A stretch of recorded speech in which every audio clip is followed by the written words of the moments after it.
We're here again, Woody. The Melbourne Cup 2022. Sorry I haven't got you a whiskey tonight, mate. I just got you a beer, so. Disappointing. Usually we have a whiskey in front of us for the Melbourne Cup preview, but It's a beer preview tonight, mate. these beers are nice and cold, mate. Let's get stuck Starting in. outside finally. 2022 Melbourne Cup. It's been a great year of racing, but we're going to get into it here, mate. Gold Trip, right? First of the 5 runners for Kiramar. David Eustace, Mark Zahra on board. The ex-French import. Not much luck there in the Cox Plate. What do you make of that? $18. I think he's obviously got the quality, the weight's the risk, the 3,200 metres is the risk. He tends to float when he hits the lead, which down the Flemington Straight doesn't bode well, so place bet maybe. All right, place there. So what about Duis? $23. Ed Cummings, what a story this would be. The Cummings family so entrenched in Melbourne Cup wins over the years. Can Ed deliver with Duis? What a win that wasn't a tanker. It wasn't so long ago. That name Cummings will guarantee my mum's on each way, maybe some other people on each way. That's a good point. She's just not at her best, and you don't win Melbourne Cups when you're not at your best. Okay, so a couple of setbacks. All right, Knight's Order. $19 into $14 today. Gay Waterhouse, Adrian Bott, Timmy Clark. It's drawn the outside. It loves the mud. Are we just going forward on this horse? I think he has to. He's super tough. If it's very, very wet, maybe he could do something, but we know that Flemington rarely gets bottomless. Yep. Serpentine's going to be putting the heat on pace. Yep. Doesn't make it easy. Maybe he could win, but a bit risky. All right, so a couple of those up from outside that are going to cross. As we know, Montefilia, $11. David Payne, Jason Collett. Who could forget that big win in the Ram, but beating last year's winner and very elegant in this race. Yeah, that was off a slowish tempo. She sprinted hard on a wet track like she did in the Caulfield Cup, so soft ground, steady tempos she likes. Remember, she got beaten in the Oaks as a 3-year-old filly on a real test of stamina. I want to see her do it. She's obviously got the class, but stamina, don't know, it's still a question mark. All right, good luck to David Payne connections there. Now, Numerian, Annabelle Neesham, Tommy Berry here, the ex-Irish import. Shown plenty of fight in his 3 runs lately. Very good wet track. It gets near pace. I can see why they've run in the Cup because they've qualified. Why Enjoys not? the wet The as owners well. probably want to go into it. Mm. But yeah, you've got to look at his breeding. I think he's Holy Roman Emperor, which is miler types. Bit of stamina on the damn side, but I don't think he'll get the 2 miles. All right. Without a fight, UK runner for Simon Ed Crisford and William Buick here, Mike. So great winning strike weight, I noticed. Winning 7 of 17 starts. What have you made of its UK form? Oh, I think it was 6 horses on a dry track. I think he'd do very well, which he did at York. It's not, is it? It's not. There's rain around in Flemington. Look, they've come out here to Australia looking for dry tracks. Yep. And a couple of these Europeans, prefer dry tracks. And unfortunately, the rain's come in Melbourne. It ain't going to get that tomorrow in Melbourne. All right, what about Camorra? $51, the Irish import, now in the hands of the Hayes team. Good horse, strong, purposeful stride, good Group 2 thing. think it was a couple of starts ago, failed. Yep. Softer ground after that, mixes its form, prefers dry. Once again, a European that came out here looking for the sun, didn't find it. All right. One that plenty of the public are going to be talking about here, Mike. It's going to be a very short price favourite. We're talking about Deauville Legend, about $3.60 at the moment. I mean, just the 7 starts, 55 kilos. Handicappers haven't missed it. We've obviously got that Il Bodegon form. How strong is that going to prove next year? We'll find out, but here we go. Well, I wanted to watch the market, but the market's all over the place with this better promotion. So it's just staying so firm. So it's hard to be confident that's real money. We'll see what happens the last 2 or 3 minutes. Look, it's never seen the wet, but its breeding suggests it'll be fine. Its form is strong. El Bodegon, like you said. I think the 2 miles should be fine. I think it maps well following those rolling leaders. It could be 5th, 6th, 7th. And if it's good enough, it's going to have its chance. It should be the favourite. Is the Cup ever a race you can take a $3.50 favourite? That's the big question. I would say probably not, but I might be covering. Haven't decided It's yet. an interesting one, isn't it? I would never be doing it, but this year might be the year. Yeah, when you're thinking of horses like Stockman being a chance, maybe he stands out.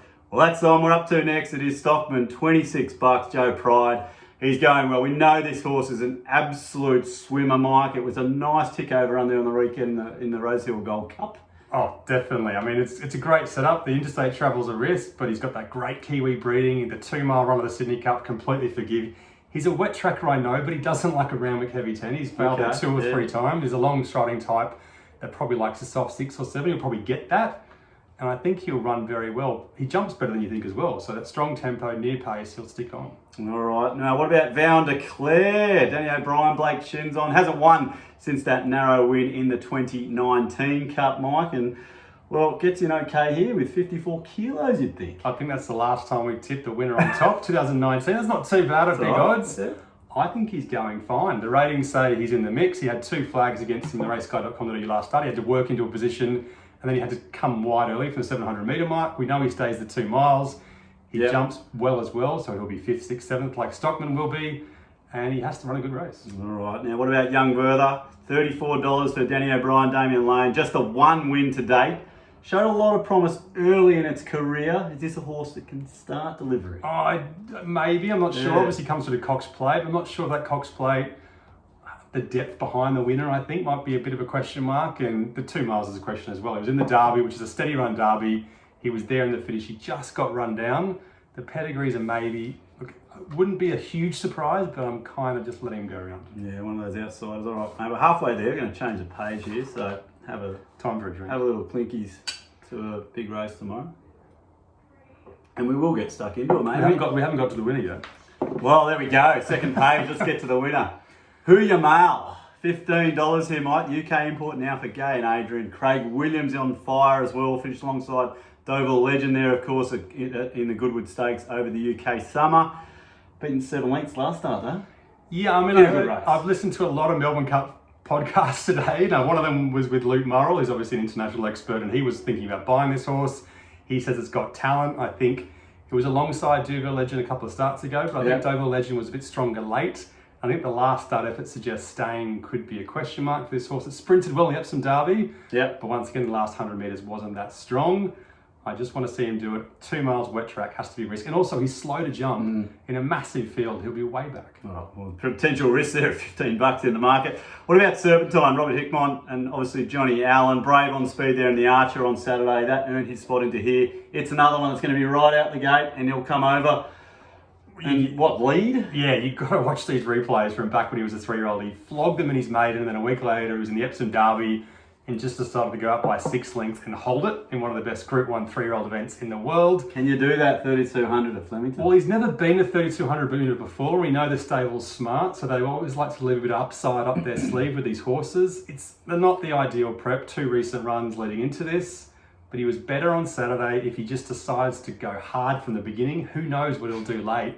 He could be a Lescetti's Spirit all over again in the Oaks. Put the pressure. Oh, what a win that was. I think he'll do the same thing. B. Abdullah just standing up in the irons, isn't it? That was a cool win. I wish I was on. All right, DeCon Sweet Jr., Philip Stokes, Daniel Moore, 3rd in the Sydney Cup behind Knight's Order in the autumn. Comes through the bar. Cummings into this. How's that form shaping up this year? Yeah, I think DeCon Sweet Jr. is a big smoky. He was in very, very good form leading to the Sydney Cup. He was huge in the Sydney Cup. 3 wide, no cover on a leader bias track. Probably better than Knight's Order, I think, which ties into the Caulfield Cup form. He's been fine so far this prep. It was 3 wide, no cover in the lead up. In a slow tempo race, he's a genuine stayer, and he'll love the tempo on Saturday. All right, what about Grand Promenade? Kieran Dave Eustace, Harry Coffey, 6th in last year's Cup. Obviously winning the Bart Cummings there prior, Mike. Not going anything like that sort of form this year. What's happened to him? Yeah, I guess horses, we know with that stupid other horses. Horses come in and out of form. Some of them are slower than others. He was 3 wide no cover last prep in the Melbourne Cup, and he went okay, but I think the form this prep on a wet track's risky. All right, now Arapaho into $71. Bjorn Baker, good friend of ours. Brian Dowling, good luck to you, mate. You've got a Cup runner. How good? I mean, the wet will help it. You could probably see he's going to be out the back. He'll run home nicely for 6th to 10th, hopefully. Get a top 10 position for the good blokes we know in the horse, but winning will be hard. Okay, all right. So well exposed. Outside of there. Now a mystery, Mike Moroney, Patrick Maloney, the ex-UK import's been in Australia for over 12 months now, and well, it was a pretty good win in the Bendigo Cup there. Very good. Firm ground onto wet ground's a risk, and he does mix his form. He's got a great pedigree though. Yeah, I think sneaky? Maybe off that win, but I just think obviously that was a big peak recently. It was on firm ground, so I'm not sure he can repeat it. And he's also, he just mixes his form so much. All right, Lunar Flair, $21 for Graham Begg, and now the VRC Derby winner in Mickey D. What a win that was on the weekend. 2 good runs this prep, Mike. 2,500 metres this preparation. He's going well, running the distance well. I wish he could have run down Francesco Guardi because I laid it last start. But not winning that race. Doubt it can win the Melbourne Cup, but obviously going well could sneak a place. It's funny we're looking at a lot of those races in this Melbourne Cup, aren't we? Well, they're just with the scratchings of some of the internationals. There could be a local honest stayer that shows up in the Melbourne Cup tomorrow. Yeah, we're watching a lot of these replays like yourself. Smoking Romans, Kiramar again went off $3.90 favourite there in the Caulfield Cup. That was so short, but Good run in the Turnbull, obviously, before. Yeah, he's a great prize money spinner, isn't he? He's a great horse as well. Group 1 winner now, gets on pace, kicks off slow tempos. Yep. This won't be that setup for him on Saturday. All right, Tuesday, tomorrow, mate. I'm used to Saturday punting. Yep. Mate, Charlie rose 101 into 71, so it's been spec today, but I think it was spelled straight after running 9th in last year's Cup, just a 3 runs since. Comes through the Caulfield Cup, so building into this prep very slowly. And there's 2 mile runs that had excuses with vet issues. I think both timing, it was a laceration the last time she went around in the Melbourne Cup, so who knows if she did her best that day. Yeah. She's a genuine stayer, but she doesn't seem to be quite at her best. All right, now High Emotion, another one for Ma Eustace. They just keep coming down to those on 50 kilos now. So we've got a couple of these horses. Are they going to come into it with this really light weight on this testing track? I think she might. If it's very, very wet, she's one of the ones they will come for sure down the weight. So watch the weather. If it gets genuinely, genuinely heavy, she's a chance. All right, and then on to another stablemate in Interpretation for Kira Murray and Dave Eustace again. Just a 4 Aussie starts. Is it building into his preparation? I wanted to sort of like those runs. I watched them a few times, but I don't know. Yeah, it just, the English form was really good. Yeah. And you kind of look at him going, he's going to be building into something maybe like Serpentine, but hasn't quite delivered. I'm with you there. And then last up the inside, you think, where was that surge? Pulled up lame. There's been a vet report today that needs to be checked again tomorrow. Yeah. So obviously something slightly amiss. I doubt it'll be at its best. All right, Realm of Flowers, definitely a big smoky here, Mike. Back this man. I've backed it a lot of times. Yes. So anyway, I mean, unfortunately, it missed last year's Cup. A long break into this preparation, Mike.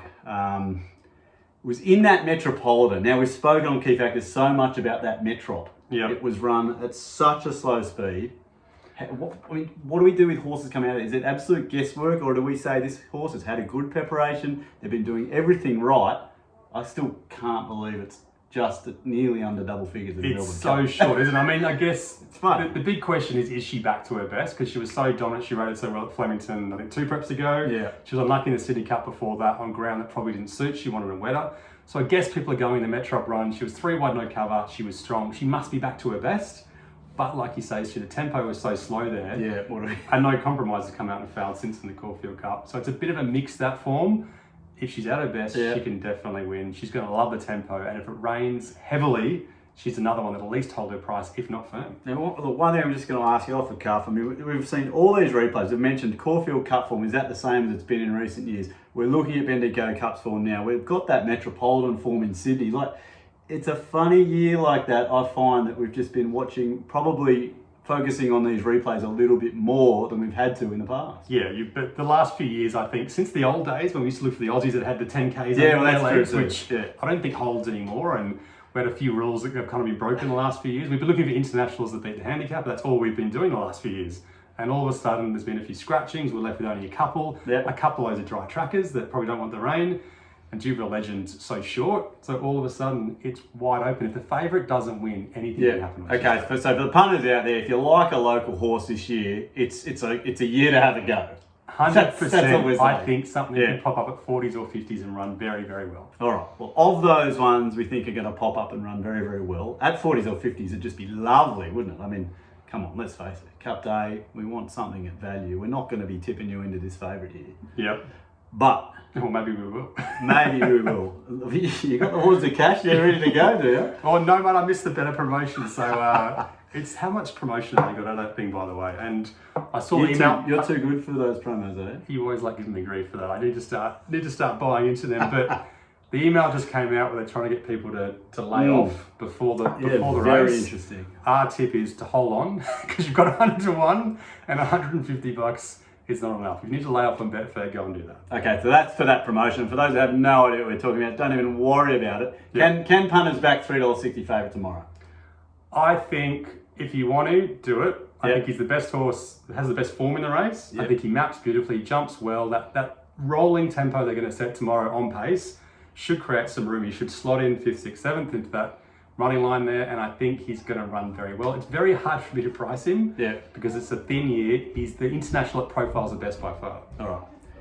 But after saying all that, he obviously gets a good run. What about the weight? What are you saying with that extra couple of kilos that handicaps haven't missed him this year? Yeah, well, usually they were on 3 kilograms less. But remember what Cross Counter did on 51.5, whatever he was. He demolished them. Yep. So they deserved at least a couple of extra pounds, I think. Okay. He's got a similar form ratings coming in. Okay, so obviously we're saying great horse. I'm not going to pot him. Great horse, good horse. We're not potting him. Can win, 350, no thanks. Where are we going outside of this horse? So yeah, Deauville Legend's the on-top tip for me. Yep. Deshaun Sweet Jr. is the bet. Okay. He was so strong in the Adelaide Cup. He was good in the Sydney Cup against the bias 3 wide no cover. He's going to love this tempo. He's super, super strong.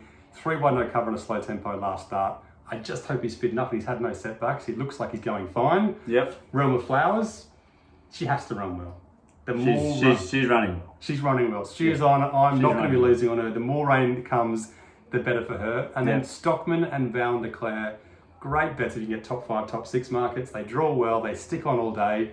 I kind of wanted to put Gold Trip in there, but I'm just not sure if he'll stay. If you want a 100 to 1 shot that could do anything, yes, please. Serpentine, the Sweaty Spirit. Go hard. I'll go home. Just watch the Epsom Derby. If he's 7, 8 lengths in front, you know what racing is like. Anything that happens to you. All right. And I like a lot of those horses too. There's some punters' pals there. We're talking Val de Clear. People are going to back up on that. Stockman, they've been backing him all spring. Well, Stockman's the type of horse that deserves to win a Melbourne Cup. Proper local New Zealand breeding, tough stayer. He should run well. All right. Well, there's a look at it from us. The favourite wins, or we go pretty well outside with a few of those selections. So we'll pop all those numbers up on the Twitter later. Good luck tomorrow if you're having a bet. Enjoy Cup Day. Enjoy Big Dance Day. It's a great day around the country. Hope you have a win, and thanks for tuning in. Cheers, mate.